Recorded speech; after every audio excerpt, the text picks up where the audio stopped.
Hi hello ನಮಸ್ಕಾರ, welcome back to my YouTube channel. ಇವತ್ತು ನಡೆದಂತ ಫೋರ್ತ್ ಟೆಸ್ಟ್ ಮ್ಯಾಚ್ BGT ಮೂರನೇ ದಿನ ಸುಖಾಂತ್ಯವಾಗಿ ಕಂಡಿದೆ. ಅದರಲ್ಲೂ ಅಲ್ಲದೆ ಇಂಡಿಯಾ 358 ರನ್ಗೆ 9 ವಿಕೆಟ್ ನ ಕಳ್ಕೊಂಡಿರೋದು. ಅದರಲ್ಲೂ ಅಲ್ಲದೆ ಸ್ಟ್ರಾಂಗ್ ಆಗಿ ಕಂಬ್ಯಾಕ್ ಮಾಡಿರೋದು ನಮ್ಮ ಇಂಡಿಯಾ. ಅದ್ದೂರಿಯಾಗಿ ಬ್ಯಾಟಿಂಗ್ ಮಾಡಿದ್ದು ನಿತೀಶ್ ಕುಮಾರ್ ರೆಡ್ಡಿ ಮತ್ತೆ ವಾಷಿಂಗ್ಟನ್ ಸುಂದರ್. ಇವರಿಬ್ಬರ ಬಿಗ್ ಇನ್ನಿಂಗ್ಸ್ ನಮ್ಮ ಇಂಡಿಯಾಗೆ ಸ್ಟ್ರಾಂಗ್ ಕಂಬ್ಯಾಕ್ ಮಾಡೋದಕ್ಕೆ ಹೆಲ್ಪ್ ಆಯ್ತು ಅಂತ ಹೇಳ್ತೀನಿ. ಅದರಲ್ಲೂ ಅಲ್ಲದೆ ನಿತೀಶ್ ಕುಮಾರ್ ರೆಡ್ಡಿ ಅವರ 100 ಆಗಿ ವಾಷಿಂಗ್ಟನ್ ಸುಂದರ್ ಅವರ ಅಮೋಘ ಅರ್ಧ ಶತಕದಿಂದ ನಮ್ಮ ಇಂಡಿಯಾ 358 ರನ್ ಹೊಡೆಯೋಕೆ ಸಾಧ್ಯ ಆಯ್ತು. ಅದರಲ್ಲೂ ಅಲ್ಲದೆ 164 ರನ್ಗೆ 5 ವಿಕೆಟ್ ನ ಕಳ್ಕೊಂಡಿದ್ದಂತ ಇಂಡಿಯಾ ಪಂತ್ ಮತ್ತೆ ಜಡೇಜಾ ಸ್ಟಾರ್ಟ್ ಮಾಡ್ತಾರೆ. ಇವರಿಬ್ಬರಿಂದ 30 ರನ್ಗಳ ಪಾರ್ಟ್ನರ್ಶಿಪ್ ಬರುತ್ತೆ. ಅದಾದ ನಂತರ ಪಂತ್ ಅನ್ಫಾರ್ಚುನೇಟ್ಲಿ ಬ್ಯಾಕ್ ವರ್ಡ್ಗೆ 6 ಹೊಡೆಯೋಕೆ ಟ್ರೈ ಮಾಡ್ತಾರೆ.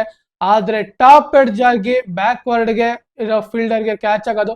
ಅವಾಗ ಕಾಮೆಂಟ್ರಿ ಬಾಕ್ಸ್ ನಲ್ಲಿ ಇದ್ದಿದ್ದಂತಹ ಸುನಿಲ್ ಗವಾಸ್ಕರ್ ಅವರು ಇವ್ರ ಮೇಲೆ ಕೋಪ ಮಾಡ್ಕೋತಾರೆ. ಸ್ಟುಪಿಡ್ ಅಂತ ಬೈತಾರೆ. ಏನಕ್ಕಂದ್ರೆ ಫೈನ್ ಲೆಗ್ ಅಲ್ಲೂ ಮತ್ತೆ ಬ್ಯಾಕ್ವರ್ಡ್ ಪಾಯಿಂಟ್ ಅಲ್ಲೂ ಎರಡು ಕಡೆನೂ ಸಹ ಫೀಲ್ಡರ್ ಇದ್ದಾರೆ, ಇದ್ರೂ ಸಹ ಆ ಕಡೆ ಹೊಡೆಯಕ್ಕೆ ಟ್ರೈ ಮಾಡ್ತಾರೆ. ಅದು ಅವ್ರಿಗೆ ಕೋಪ ಬಂತು. ಅದಕ್ಕೋಸ್ಕರ ಅವರು ಕಾಮೆಂಟ್ರಿ ಬಾಕ್ಸ್ ಅಲ್ಲೇ ಸ್ಟುಪಿಡ್ ಅಂತ ಹೇಳ್ತಾರೆ.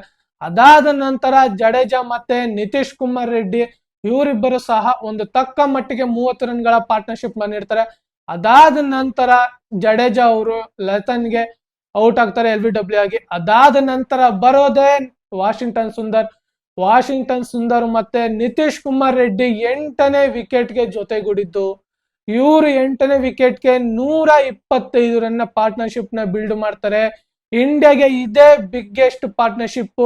ವಿರಾಟ್ ಕೊಹ್ಲಿ ಮತ್ತೆ ಯಶಸ್ವಿ ಜೈಸ್ವಾಲ್ ಇಂದ 105 ಪಾರ್ಟ್ನರ್ಶಿಪ್ ಬಂದಿರುತ್ತೆ. ಅದಾದ ನಂತರ ಯಾವುದೇ ರೀತಿ ಮಧ್ಯಮ ಕ್ರಮಾಂಕದಲ್ಲಿ ಅಷ್ಟೊಂದು ಪಾರ್ಟ್ನರ್ಶಿಪ್ ಬಂದಿರಲ್ಲ. ಆದ್ರೆ ಲೋವರ್ ಆರ್ಡರ್ ಅಲ್ಲಿ ನಿತೀಶ್ ಕುಮಾರ್ ರೆಡ್ಡಿ ಮತ್ತೆ ವಾಷಿಂಗ್ಟನ್ ಸುಂದರ್ ಇವರಿಬ್ಬರು ಬಿಲ್ಡ್ ಮಾಡೋ ಅಂತ ಇದೆಯಲ್ಲ ಪಾರ್ಟ್ನರ್ಶಿಪ್ ಅದ್ದೂರಿಯಾಗಿತ್ತು. ಅದ್ರಲ್ಲೂ ಅಲ್ಲದೆ ಏನ್ ಗುರು ನಿತೀಶ್ ಕುಮಾರ್ ರೆಡ್ಡಿದು ಬ್ಯಾಟಿಂಗು.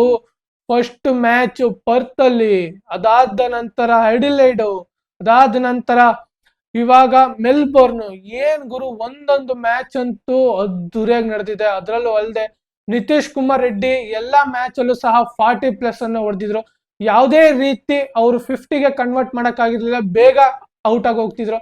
ಆದ್ರೆ ಈ ಟೆಸ್ಟ್ ಮ್ಯಾಚ್ ಅಲ್ಲಿ ಅವರ ಅಮೋಘ ಶತಕದಿಂದ ಅವರ ಫ್ಯಾಮಿಲಿನೂ ಸಹ ಫುಲ್ ಖುಷಿಯಾಗಿದ್ದಾರೆ. ಅವರು ಸಹ ಫ್ಯಾನ್ಸ್ ಸ್ಟ್ಯಾಂಡ್ ಅಲ್ಲಿ ಕುತ್ಕೊಂಡು ಸೆಲೆಬ್ರೇಷನ್ ಮಾಡ್ತಿದ್ದು ಅದ್ದೂರಿಯಾಗೆ ಇತ್ತು. ಅದ್ರಲ್ಲೂ ಅಲ್ದೆ ಏನ್ ಗುರು 100 ಹೊಡೆಯೋ ಟೈಮ್ ಅಲ್ಲಿ ಇನ್ನೇನ 100 ಹೋಯ್ತು ಅಂತ ಅನ್ಕೋತಿದ್ದು. ಆ ಟೈಮ್ ಅಲ್ಲಿ ಸಿರಾಜಣ್ಣ ಬಂದು ಹೆಂಗೋ 3 ಬಾಲ್ ನ ಡಾಟ್ ಮಾಡಿ ನಿತೀಶ್ ಕುಮಾರ್ ರೆಡ್ಡಿಗೆ ಸ್ಟ್ರೈಕ್ ಕೊಟ್ಟಿದ್ದು ಅದಂತೂ ಬೆಂಕಿ ಅಂತ ಹೇಳ್ತೀನಿ. ಇಲ್ಲ ಅಂದಿದ್ರೆ ಔಟ್ ಆಗೋಗಿದ್ರೆ ಪಾಪ ನಿತೀಶ್ ಕುಮಾರ್ ರೆಡ್ಡಿ 99 ರನ್ ಹೊಡೆದು ನಾನ್ ಸ್ಟ್ರೈಕ್ ಅಲ್ಲಿ ನಿಂತಿದ್ದಾರೆ. ಅಯ್ಯೋ, ಅವ್ರ ಗೋಲ್ ಕೇಳ್ಬೇಕಪ್ಪ, ಏನಕ್ಕೆ 2D ಓಡ್ದೆ ಅಂತ ಅನ್ಕೋಬಿಟ್ರು. ಆ ಟೈಮ್ ಅಲ್ಲಿ ಬೌಲೆಂಡ್ ಗೆ ಒಂದು ಶಾಟ್ ಹೊಡೆದ್ ಬಿಡೋಣ ಅಂತ ಟ್ರೈ ಮಾಡಿ ಅಥವಾ ಮಿಡ್ ವಿಕೆಟ್ ಗೆ ಹೊಡೆಯಕ್ ಸ್ಟಾರ್ಟ್ ಹೊಡೆದೇ ಬಿಟ್ರು. ಆದ್ರೆ ಅದು ಯಾವ್ದೇ ರೀತಿ ಸರಿಯಾಗಿ ಕನೆಕ್ಟ್ ಆಗ್ಲಿಲ್ಲ. ಬಾಲ್ ಅಲ್ಲೇ ಬಿದ್ದಿರೋದ್ರಿಂದ ಸಿಂಗಲ್ ಹೊಡೆದ್ರು. ಆದ್ರೆ ಬೂಮ್ರಂಗ್ ಬಂದಿದ್ದಕ್ಕೋಸ್ಕರ ನಿತೀಶ್ ಕುಮಾರ್ ರೆಡ್ಡಿ ಕ್ರಾಸ್ ಮಾಡ್ಬಿಡ್ತಾರೆ. ಅದಾದ್ಮೇಲೆ 2D ಆಗಿ 99ಗೆ ನಿಂತ್ಕದ ಆದ್ಮೇಲೆ ಪ್ಯಾಟ್ ಕಮ್ಮಿಂಗ್ಸ್ ಬರೋದು. ಇವರು 3ನೇ ಬಾಲ್ಗೆ ಬೂಮ್ರಾ ಔಟ್ ಆಗೋದು. ಅವಾಗ ನಿತೀಶ್ ಕುಮಾರ್ ರೆಡ್ಡಿಗೆ ಆ ಕಡೆ ನಾನ್ ಸ್ಟ್ರೈಕ್ ಅಲ್ಲಿ ನಿಂತಿದ್ದಾಗ ಅನ್ಸೋದು, ಏನಕ್ಕೆ ಇವ್ರಿಗೆ ಸ್ಟ್ರೈಕ್ ಕೊಟ್ಟೆ, ಅದ್ ಏನಕ್ಕೆ 2D ಓಡ್ದೆ ಅಂತ ಅನಿಸ್ಬಿಟ್ಟಿರ್ತದೆ.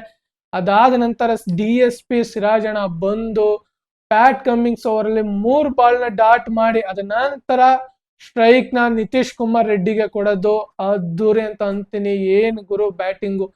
3 ಬಾಲ್ ಡಿಫೆಂಡ್ ಮಾಡಿ ಅದಾದ ನಂತರ 4ನೇ ಬಾಲ್ಗೆ ಒಂದ್ ಸ್ವಲ್ಪ ಮುಂದೆ ಬಂದು 4 ನ ಹೊಡಿತಾರೆ. 100 ಕಂಪ್ಲೀಟ್. ಏನು ಮೊದಲನೇ 100.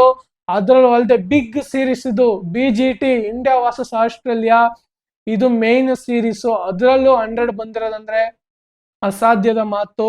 ಇವರ ಕಂಟಿನ್ಯೂಟಿ ಮ್ಯಾಚ್ ಅಲ್ಲಿ ಆಡಿರೋಂತ ಇದಕ್ಕೆ ಬಿಗ್ ಇನ್ನಿಂಗ್ಸ್ ಯಾವುದೇ ಬಂದಿರ್ಲಿಲ್ಲ. ಆದ್ರೆ ಈ ಮ್ಯಾಚ್ ಅಲ್ಲಿ ಇವರಿಂದ 100 ಬತ್ತಲ್ಲ ಅದ್ದೂರಿ. ಯಾವುದೇ ರೀತಿ 50ಗೆ ಕನ್ವರ್ಟ್ ಮಾಡಕ್ಕೆ ಅವ್ರಿಗೆ ಆಯ್ತಾ ಇರ್ಲಿಲ್ಲ. ಆದ್ರೆ ಲಾಂಗ್ ಇನ್ನಿಂಗ್ಸ್ ನ ಕಟ್ಟಕ್ಕೆ ಟ್ರೈ ಮಾಡ್ತಿದ್ರು, ಆದ್ರೆ ಆಗ್ತಾ ಇರ್ಲಿಲ್ಲ. ಮಿಡಲ್ ಆರ್ಡರ್ ಬೇಗ ಹಾಗೆ ಬಾಲರ್ಸ್ಗಳು ಬೇಗ ಆಲ್ಔಟ್ ಆಗಿ ಹೋಗ್ತಿದ್ರು. ಹಾಗೆ ಇವರು ಹೊಡೆಯೋ ಇಂಟೆಂಟ್ ಅಲ್ಲಿ ಔಟ್ ಆಗಿ ಹೋಗ್ತಿದ್ರು. ಆದ್ರೆ ಈ ಇನ್ನಿಂಗ್ಸ್ ಅಲ್ಲಿ ಒಂದ್ ಸ್ವಲ್ಪ ಪಾರ್ಟ್ನರ್ಶಿಪ್, ಇವರು 95 ರನ್ಗೆ ಬರಗಂಟ ಪಾರ್ಟ್ನರ್ಶಿಪ್ ಕೊಟ್ಟಿದ್ದು ವಾಷಿಂಗ್ಟನ್ ಸುಂದರ್. ಇವರಿಗೆ ಒಂದ್ ಸ್ವಲ್ಪ ಹೆಲ್ಪ್ ಮಾಡಿದ್ದು ವಾಷಿಂಗ್ಟನ್ ಸುಂದರ್.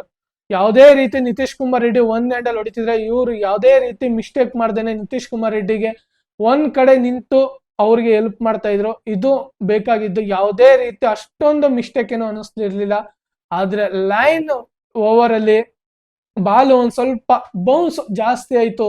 ಆ ಟೈಮಲ್ಲಿ ಎಡ್ಜ್ ಆಗಿ ಸ್ಟೀವನ್ ಸ್ಮಿತ್ಗೆ ಕ್ಯಾಚ್ ಹೋಗುತ್ತೆ. ಅವಾಗ ವಾಷಿಂಗ್ಟನ್ ಸುಂದರ್ ಔಟ್ ಆಗ್ತಾರೆ. ಅಷ್ಟೇ ಬಿಟ್ರೆ ಇನ್ಯಾವುದೇ ರೀತಿ ಅಷ್ಟೊಂದು ಎಫೆಕ್ಟಿವ್ ಆಗಿ ಇರ್ಲಿಲ್ಲ. ಅದ್ರಲ್ಲೂ ಅಲ್ಲದೆ ಯಾವುದೇ ರೀತಿ ಬಾಲ್ ಅಷ್ಟೊಂದು ಸ್ವೀಮ್ ಅಂತೂ ಅಷ್ಟೊಂದು ಆಯ್ತಾ ಇರ್ಲಿಲ್ಲ. ಏನೋ ಬೋಲೆಂಡ್ ಓವರ್ ಅಲ್ಲಿ ಸ್ವೀಮ್ ಆಯ್ತಿತ್ತು ಹೊರತು ಯಾವುದೇ ಓವರ್ ಅಲ್ಲಿ ಅಷ್ಟೊಂದು ಎಫೆಕ್ಟಿವ್ ಆಗಿ ಅನಿಸ್ತಾ ಇರ್ಲಿಲ್ಲ. ಸ್ಪಿನ್ಗೂ ಸಹ ಅಷ್ಟೊಂದು ಎಫೆಕ್ಟಿವ್ ಆಗ್ತಿಲ್ಲ. ಯಾವ್ದೋ ಒಂದು ಬಾಲ್ ಬೌನ್ಸ್ ಆಗೋದು ಇಲ್ಲ ಕೆಳಗಡೆ ಬರೋದು, ಅದನ್ನ ತಲೆ ಇಟ್ಟು ಆಡಿದ್ರು ಇವರಿಬ್ಬರ ಜೋಡಿ ಅದ್ದೂರಿ ಅಂತೀನಿ. ಇವರಿಬ್ಬರ ಜೋಡಿಯಿಂದ ಇಂಡಿಯಾ ಸ್ಟ್ರಾಂಗ್ ಆಗಿ ಕಮ್ ಬ್ಯಾಕ್ ಮಾಡಿದೆ ಅಂತ ಹೇಳ್ತೀನಿ. ಇವಾಗ ಇಂಡಿಯಾ 116 ರನ್ ಹಿನ್ನಡೆ ಇರೋದು. ಇದನ್ನ ಇವರು ನಾಳೆ ಟ್ರಯಲ್ ಮಾಡಬೇಕು. ಒಂದು 50 ರನ್ಸ್ ನ ಹೊಡೆದು 50 ರನ್ಸ್ ನ ಹೊಡೆದು ಔಟ್ ಆದ್ರೆ ಬೆಸ್ಟ್ ಅಂತ ಅನ್ಕೋತೀನಿ. ಇರೋದೇನು ಒಂದು ವಿಕೆಟ್, ಹೆಂಗಾರ ಮಾಡಿ ಸಿರಾಜ್ನೇ ಸ್ಟ್ರೈಕ್ ತಗೊಂಡು ಬೇಗ ವಿಕೆಟ್ ತೆಗಿಬೇಕು ಅಂತ ಅನ್ಕೋತಾರೆ. ಅದಕ್ಕಿಂತ ಮುಂಚೆ ನಿತೀಶ್ ಕುಮಾರ್ ರೆಡ್ಡಿ ಒಂದು ಅಗ್ರೆಸಿವ್ ಆಗಿ ಬ್ಯಾಟಿಂಗ್ ಆಡಬೇಕು. ಒಂದು 40 ರನ್ 50 ರನ್ ಅಗ್ರೆಸಿವ್ ಆಗಿ ಹೊಡೆದು ಔಟ್ ಆದ್ರೆ ಯಾವುದೇ ರೀತಿ ಇಂಡಿಯಾಗೆ ಎಫೆಕ್ಟ್ ಅಂತೂ ಆಗಲ್ಲ. ಅವಾಗ ಆಸ್ಟ್ರೇಲಿಯಾ ಒಂದು 60 ರನ್ಸ್ ಅಥವಾ 50 ರನ್ಸ್ ಲೀಡ್ ಅಲ್ಲಿ ಇರ್ತಾರೆ. ಅದಾದ ನಂತರ ಅವರು ಒಂದು first session and second session ಆಡಿ ಇಂಡಿಯಾದವರಿಗೆ ಡಿಕ್ಲೇರ್ ನ ಅನೌನ್ಸ್ ಮಾಡ್ತಾರೆ. ಒಂದು ಇಂಡಿಯಾಗೆ ಅವರು ಒಂದು 300 ರನ್ಸ್ ನ ಹೊಡೆದು ಡಿಕ್ಲೇರ್ ನ ಮಾಡೋ ಅಷ್ಟು ಕೆಪಾಸಿಟಿ ಇದೆ. ಹೊಡಿತಾರೆ. ಅವರು ಹೋದ ಟೆಸ್ಟ್ ಮ್ಯಾಚ್ ಅಲ್ಲಿ ಹೆಂಗೆ ಹೊಡೆದ್ರು ಅದೇ ರೀತಿ ಇಲ್ಲೂ ಸಹ ಹಂಗೆ ಹೊಡಿತಾರೆ. ಅದು ನಮಗ್ ಬೇಕಾಗಿರೋದು. ಒಂದು 300 ರನ್ಸ್ ನ ಹೊಡಿತಾರೆ. ಹೆಂಗೆ ಗಾಬಾದಲ್ಲಿ ಹೊಡೆದ್ರು ಅದೇ ರೀತಿ ಇಲ್ಲೂ ಹಾಗೆ ಆಗುತ್ತೆ. ಒಂದು 300 ರನ್ಸ್ ನ ಹೊಡೆದು ಇಂಡಿಯಾದವ್ರಿಗೆ ಕೊಡ್ತಾರೆ. ಅವರು 5th ಡೇ ಪೂರ್ತಿ ಆಡ್ಬೇಕು. ಹೊಡಿಯಕ್ಕಾಗುತ್ತೋ ಇಲ್ವೋ ಗೊತ್ತಿಲ್ಲ, ಆದ್ರೆ ಅವತ್ತು ಹೊಡೆದು ಮ್ಯಾಚ್ ವಿನ್ ಮಾಡೋ ಎಲ್ಲ ಇಂಡಿಯಾ ಕೈಲೇ ಇರುತ್ತೆ. ಇಲ್ಲ ಆಸ್ಟ್ರೇಲಿಯಾ ಆಲ್ಔಟ್ ಮಾಡಿ ಅವ್ರಿಗೆಲ್ಲ ಅಂತ ಇರ್ತದೆ. ಇಲ್ಲ ಅಂದ್ರೆ ಯಾವುದೇ ರೀತಿ ವಿಕೆಟ್ ನ ತೆಗಿದೇನೆ ಮ್ಯಾಚ್ ಡ್ರಾ ಆಗೋ ಪರಿಸ್ಥಿತಿನೂ ಬರ್ಬೋದು. ಅವಾಗ ಇಂಡಿಯಾಗೆ WTC ಕನ್ಸಂತೂ ಅರ್ಧಕ್ಕರ್ಧ ಮುಚ್ಚೋಗುತ್ತೆ. ಅವಾಗ ಆಸ್ಟ್ರೇಲಿಯಾ ನೆಕ್ಸ್ಟ್ ಶ್ರೀಲಂಕಾದ ಮೇಲೆ 2 ಟೆಸ್ಟ್ ಮ್ಯಾಚ್ ನ ಸೋಲ್ಬೇಕು. ಅವಾಗ ಇಂಡಿಯಾಗೆ ಒಂಥರ ಸ್ಟ್ರಾಂಗ್ ಆಗಿ ಕಮ್ಬ್ಯಾಕ್ ಬರುತ್ತೆ. ಆದ್ರೆ ನನ್ನ ಪ್ರಕಾರ ಏನಾದ್ರೂ ಶ್ರೀಲಂಕಾದ ಪಾಯಿಂಟ್ ಜಾಸ್ತಿ ಆದ್ರೆ ಶ್ರೀಲಂಕಾನೇ WTC ಕ್ವಾಲಿಫೈ ಆದ್ರೂ ಆಗ್ಬಿಡ್ಬೋದು.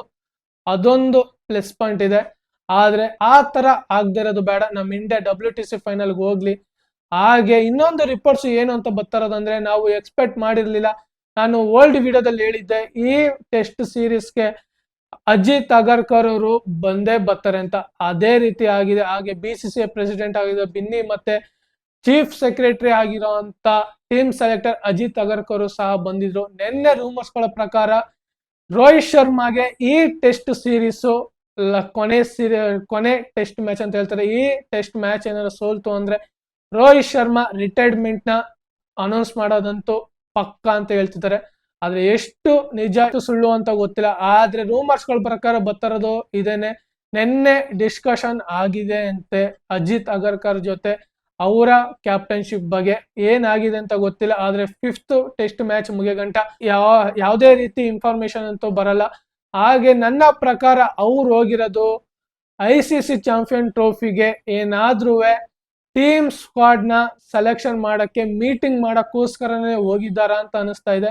ಅದೊಂದು ಸಹ ತಲೆಯಲ್ಲಿ ಬರ್ತಾ ಇದೆ. ICC ಚಾಂಪಿಯನ್ ಟ್ರೋಫಿನ ಗೆಲ್ಬೇಕಲ್ಲ, ಅದಕ್ಕೋಸ್ಕರ ರೋಹಿತ್ ಶರ್ಮಾ ಕ್ಯಾಪ್ಟನ್ಶಿಪ್ ಆಗಿರ್ತಾರೆ. ಅದಕ್ಕೋಸ್ಕರ ಒಂದು ಟೀಮ್ ನ ಬಿಲ್ಡ್ ಮಾಡಕ್ಕೆ, ಸ್ಕ್ವಾಡ್ ನ ಅನೌನ್ಸ್ ಮಾಡಕ್ಕೆ ಸೆಲೆಕ್ಷನ್ ಟೀಮ್ ಅವ್ರು ಹೋಗ್ಬೇಕು. ಅದಕ್ಕೋಸ್ಕರ ಅಜಿತ್ ಅಗರ್ಕರ್ ಹೋಗಿದ್ದಾರೆ. ಹಾಗೆ ಈ BGT ಸೀರೀಸ್ ಏನಾಗುತ್ತಂತ ಗೊತ್ತಿಲ್ಲ. ಕುತೂಹಲಕ್ಕಂತೂ ಹೋಗ್ಬಿಟ್ಟಿದೆ. ನಾವು ವೇಟ್ ಮಾಡ್ತಾ ಇದ್ವಿ ಯಾರ ಕೈಗೆ BGT ಸೀರೀಸ್ ನ ಟ್ರೋಫಿ ಹೋಗುತ್ತೆ ಅಂತ.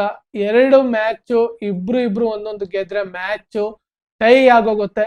ಆದ್ರೆ ಯಾರಿಗಾರ ಹೋಗ್ಲಿ ಅಂತ ನನ್ನ ಆಶಯ. ಅದ್ರಲ್ಲದೆ WTCಗೆ ಹೋಗ್ಬೇಕು ಅಂದ್ರೆ ಯಾವ್ದಾರ ಒಂದು ಟೀಮ್ ಇವಾಗ ಈ ಮ್ಯಾಚ್ ನೆಕ್ಸ್ಟ್ ಮ್ಯಾಚ್ ಗೆಲ್ಬೇಕು. ನೋಡೋಣ ಯಾವ ಟೀಮು ಗೆಲ್ಲುತ್ತೆ ಅಂತ. ಹಾಗೆ ನಮ್ಮ ಇಂಡಿಯಾ ಸ್ಟ್ರಾಂಗ್ ಆಗಿ ಒಂದು ಕಮ್ ಬ್ಯಾಕ್ ಕೊಡ್ಲಿ ಟೆಸ್ಟ್ ಮ್ಯಾಚ್ ಅಲ್ಲಿ. ಈ ಮ್ಯಾಚ್ ಅಲ್ಲಿ ಹೆಂಗೆ ಕಮ್ ಬ್ಯಾಕ್ ಮಾಡಿದಾರೋ ಅದೇ ರೀತಿ ನೆಕ್ಸ್ಟ್ ಇನ್ನಿಂಗ್ಸ್ ಅಲ್ಲಿ ಸ್ಟ್ರಾಂಗ್ ಆಗಿ ಕಮ್ ಬ್ಯಾಕ್ ಮಾಡ್ಲಿ. ಹಾಗೆ ನೆಕ್ಸ್ಟ್ ನಡೆಯುವಂತ ಸಿಡ್ನಿಲೂ ಸಹ ಅದೇ ತರ ಬ್ಯಾಟಿಂಗ್ ಆಡ್ಲಿ ಅಂತ ನನ್ನ ಆಶಯ. ಹಾಗೆ ಯಾರ್ಯಾರು ನನ್ನ ವಿಡಿಯೋನ ನೋಡ್ತಾ ಇದ್ದೀರೋ ಹಾಗೆ ಲೈಕ್ ಮಾಡಿ, ಶೇರ್ ಮಾಡಿ ಮತ್ತು ನನ್ನ ಯೂಟ್ಯೂಬ್ ಚಾನಲ್ನ ಸಬ್ಸ್ಕ್ರೈಬ್ ಮಾಡಿ. ಹಾಗೆ ಇದೇ ತರದ ಮುಂದಿನ ವಿಡಿಯೋದಲ್ಲಿ ಸಿಗೋಣ. ಜೈ ಹಿಂದ್, ಜೈ ಕರ್ನಾಟಕ ಮಾತೆ, ವಂದನೆಗಳು.